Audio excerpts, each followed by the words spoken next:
నమస్తే మిత్రులారా, నేను మీ శ్రీనివాస్ చౌహాన్ అడ్వకేట్. మిత్రులారా, తల్లి గర్భంలో ఉన్న శిశువుకి ఆ తండ్రి కనుక మరణిస్తే వారసత్వపు ఆస్తిలో హక్కులు సంక్రమిస్తాయా? సో మిత్రులారా, మన దేశంలో హిందూ వారసత్వపు చట్టం 1956 అమల్లో ఉన్నది.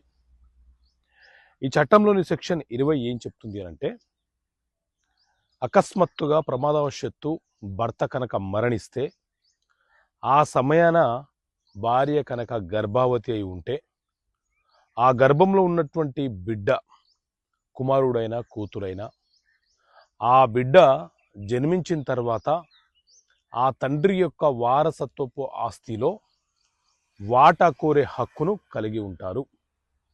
కొంతమంది ఏం చేస్తుంటారంటే, ప్రమాదవశాత్తు కుమారుడు మరణిస్తే భార్య గర్భవతి అయి ఉన్నా కూడా ఆస్తిలో వాటా ఇవ్వకుండా వాళ్ళని అంటే కోడలిని ఇంట్లో నుంచి గెంటి వేసే ప్రయత్నం చేస్తుంటారు.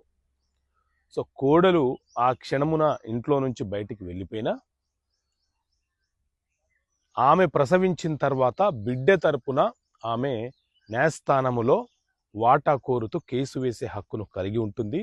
అలాగే ఆ బిడ్డ కూడా తన వాటా కోసం తాను తన తండ్రి యొక్క వారసత్వపు ఆస్తిలో, అలాగే ఆ తండ్రి సంపాదించి అతని పేరు మీద రిజిస్టర్ అయి ఉన్న ఆస్తి అతను మరణించేంత వరకు ఎవరికి అమ్మకుండా, వీలునామా రాయకుండా, గిఫ్ట్ చేయకుండా మరణిస్తే ఆ ఆస్తిని కూడా ఆ బిడ్డ కోరే హక్కును కలిగి ఉంటారు.